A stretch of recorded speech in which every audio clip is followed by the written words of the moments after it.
If you've been feeling like your partner has shut down, you're not alone. When emotional connection fades, we tend to do one of two things. We push, ask more questions, try to get him to talk, try to fix it, or we retreat. We go cold, we stop reaching out, we protect ourselves. Neither of these are wrong. They're survival strategies. But they don't bring us closer. They just trigger our partner defenses even more. But the secret is to do something completely different. And I get it, that disconnection really hurts. It can feel cold, lonely, and unfair. But there's actually a third way, and it's so much more powerful. And he will soften when you do that. Not by performing, not by pretending, but by coming back to you. And the version of you that he was drawn to. So let's walk through 5 feminine shifts that can change everything in your relationship. Secret number 1, appreciation diet. Let's start with appreciation. And now before you roll your eyes, stay with me. When you're resentful or just exhausted from trying, appreciation feels like the last thing you want to do. But here's the truth, most men are terrified of getting it wrong. And so when they feel criticized or emotionally unsafe, they just shut down. Not because they don't care, but because they don't know how to win with us. Secret here is the appreciation diet is about rewiring that energy. So I invite you for the next 7 days, just 7 days, every day, find one thing you genuinely admire, like, or feel grateful for in your partner. And then say it to him. Or if it's too hard, say it to yourself. Or maybe just write it down in your journal. For example, I love how you make coffee for me. I noticed you picked up the shopping, thank you. You looked really handsome when you walked in tonight. And it's not about pretending. It's about training your nervous system to notice what's still good. Appreciation softens him. It helps him to feel safe, to come closer again to us. And when I was going through a difficult time in my relationship, what I've done, I drew a stick man figure on A4 paper and I wrote different qualities that I appreciate and admire about my partner. And every morning, I'll stand in front of that drawing and say those qualities out loud. My partner wasn't even there, but it shifted our energy dramatically. It softened me, it softened my heart, and in turn he opened up. Secret number 2, connect to your erotic sensual energy. And here's where it gets really juicy. And no, I don't mean sex. I mean aliveness, sensuality, radiance.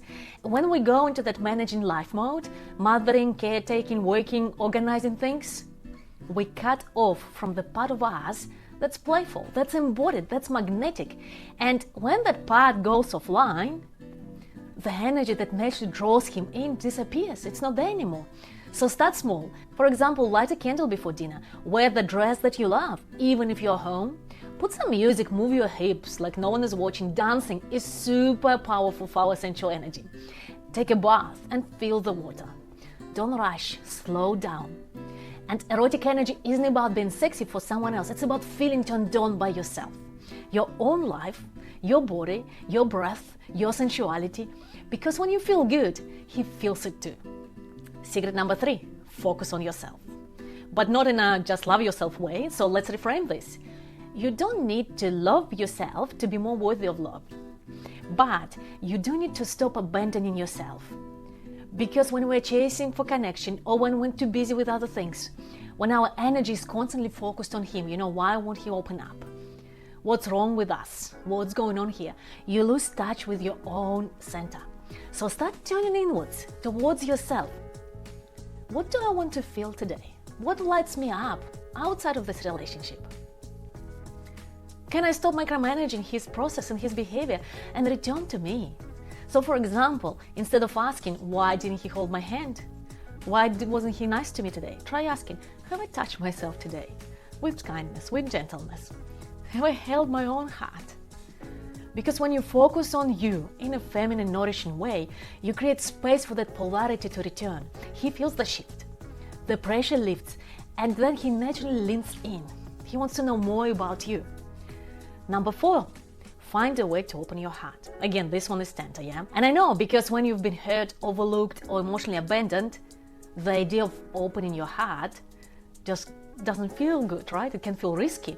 But here's the truth. A closed heart might protect you from disappointment. Yes, that's true. But it also blocks the very love and intimacy that you crave.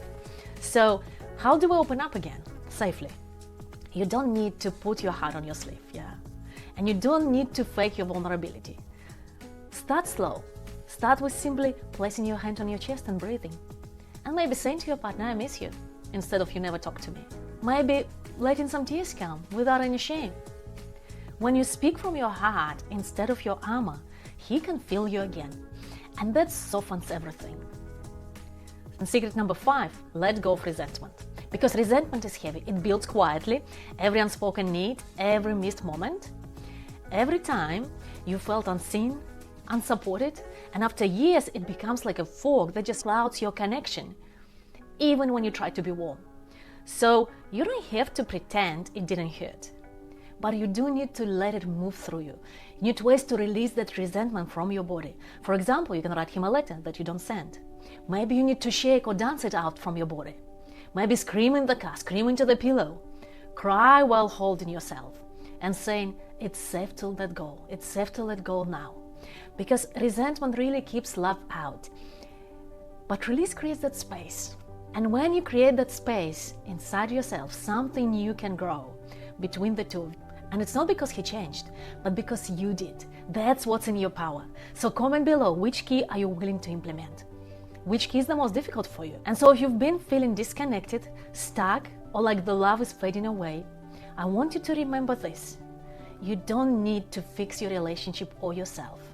You don't need him to be different. You just need to come back to you. Come back to your body, to your radiance, to your joy, to your softness. Because when you soften, he feels it. And that's when everything starts to change. If this resonates, please do subscribe. I'd love to walk this journey with you. And I know it's so possible for you to shift your relationship. It's in your power. You're a radiant, powerful woman. And I'll talk to you soon.